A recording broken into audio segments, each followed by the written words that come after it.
Today's video is brought to you by my amazing patrons on Patreon. Priority deck requests and extended discussions are just some of the many perks you get for being a patron. Consider supporting the channel today.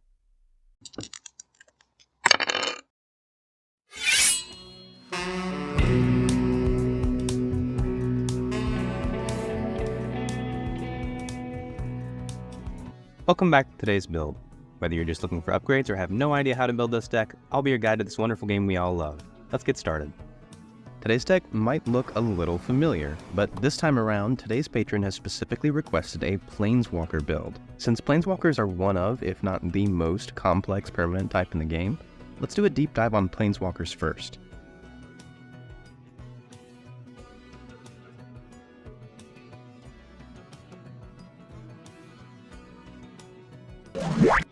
Before discussing the many numbers and words found on Planeswalkers, I first want to talk about the permanent type here.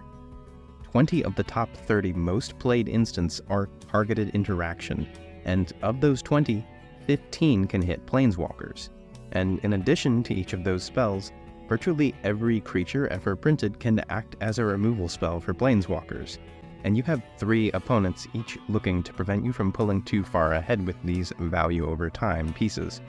They're probably the most fragile, easily removed permanent type in the game, and oftentimes the advantage you accumulate from them can be underwhelming, to say the least.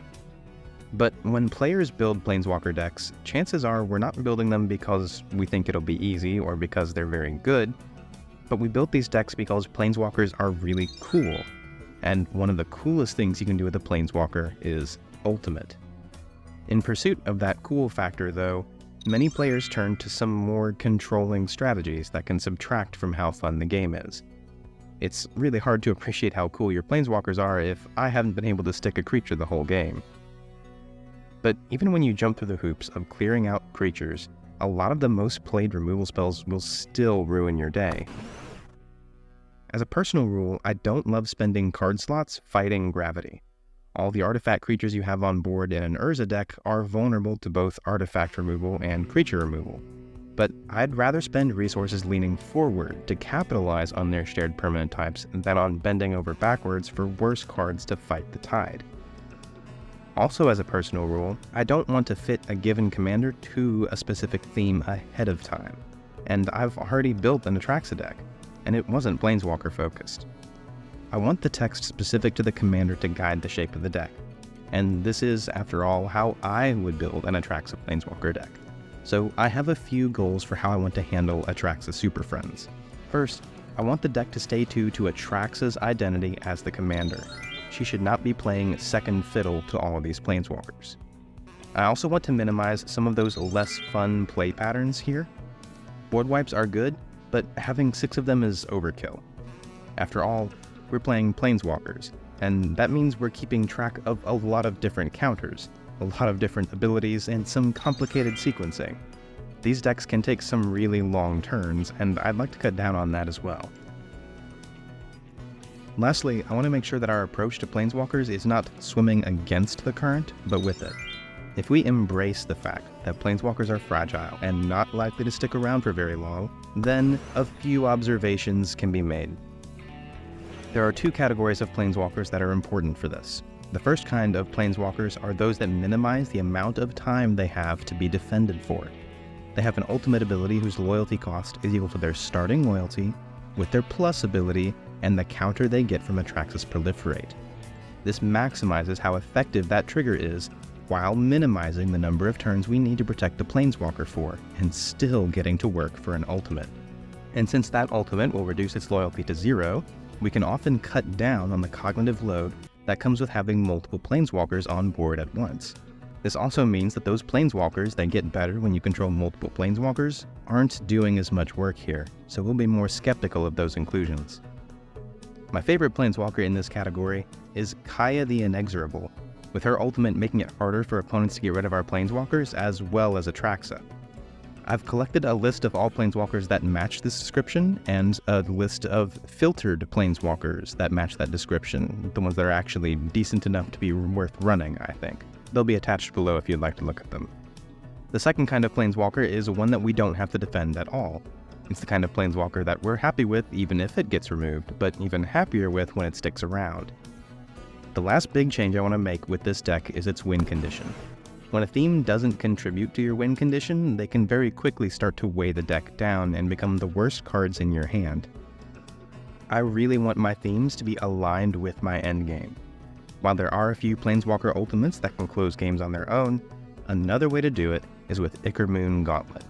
With enough Planeswalkers in play, the Gauntlet lets you take infinite turns and eventually infinite Planeswalker ultimates.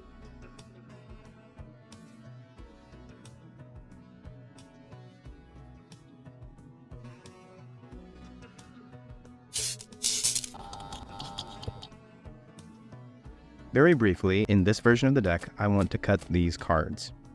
Our Planeswalkers in this deck are usually only 1 to 2 loyalty counters away from an ultimate on the turn they come in. These 5-mana spells are undeniably good, but also undeniably overkill, since Atraxa's Proliferate is always enough to get us on target for an ultimate, and there's no way I can justify doubling Season's price tag if we don't truly need it. We'll make these swaps instead. Next, I'm cutting these Planeswalkers. Vronos actually meets some of the criteria we want in a Planeswalker since he's so easy to ultimate, but his and Vraska's plus abilities are mostly here for how they interact with other Planeswalkers, and we're not likely to have very many on the field at once. While Teferi is overcosted for his plus and his ultimate isn't going to end games for us. We'll cut them to make room for these walkers instead. Lastly, I'm changing up some of the interaction. Board wipes are still good, but the average Atraxa Planeswalker build runs a few too many sweepers, I think, and some of these are really oppressive and difficult to interact with. We'll find other ways to protect our Planeswalkers.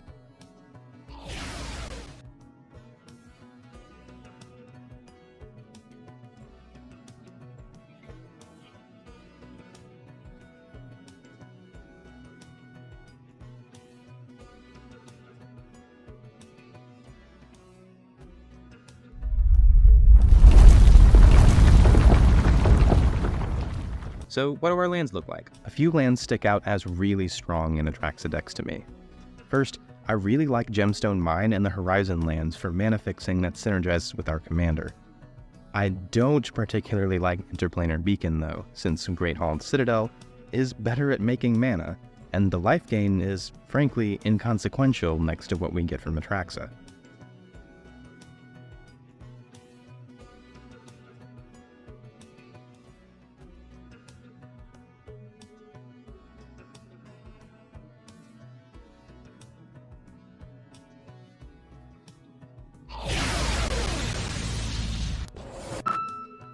So what's our timeline? A lot of the infrastructure from my old Atraxa deck is still here.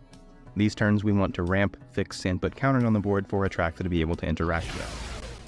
Turn 3 is when I'd like to land Atraxa, but it can wait for turn 4 if we don't have any counters to proliferate, so instead we'll run these cards to prepare for our future plays. Regardless of when we play Atraxa, we want our Planeswalkers on board afterwards. We can play these walkers quickly and take control of the game. Or we can start playing these cards to dig for some more Planeswalkers.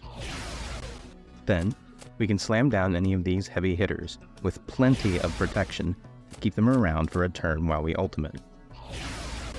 Then we can dig further into the deck, to find our win if none of our Planeswalkers have done the job already.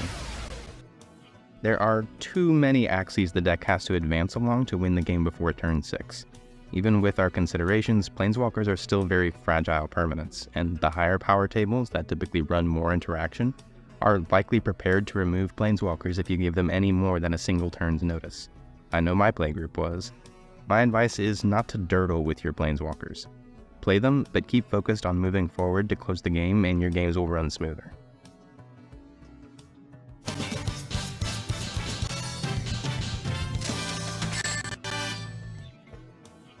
A very special thanks to all my amazing patrons. When I started this channel, I wanted to talk about deck building decisions with my videos, but in practice what ends up happening is that I talk for 30 minutes about all the nuance of a deck, which is longer than I'm comfortable with posting to YouTube. Here, patrons can request priority deck techs, access extended discussions on their favorite decks, in-depth guides on complex game actions, and more. So if you enjoy this content, consider becoming a patron today. One of the things my patrons have made possible is a special series of deck techs that I'm really excited to show off to you guys. When I finally get them all uploaded, I'll be giving away a special collection of altars and tokens that I've made, corresponding to each deck on the channel. For example, for the Merkle Lord of Bones deck, the prize is a set of double-faced altars of the most prominent cards in the deck, whose backsides are set in the constellation frame with updated text to show that they're acting as enchantments now. For every 1,000 views on each video, I'll increase the prize pool for that deck. All you have to do to be eligible to win is be subscribed to the channel. Consider supporting the channel today. If you like this video, here are some of the decks I'm working on next, so if you like what you see, make sure to subscribe so you don't miss any, and check out the playlist in the top left for more. Thanks for watching!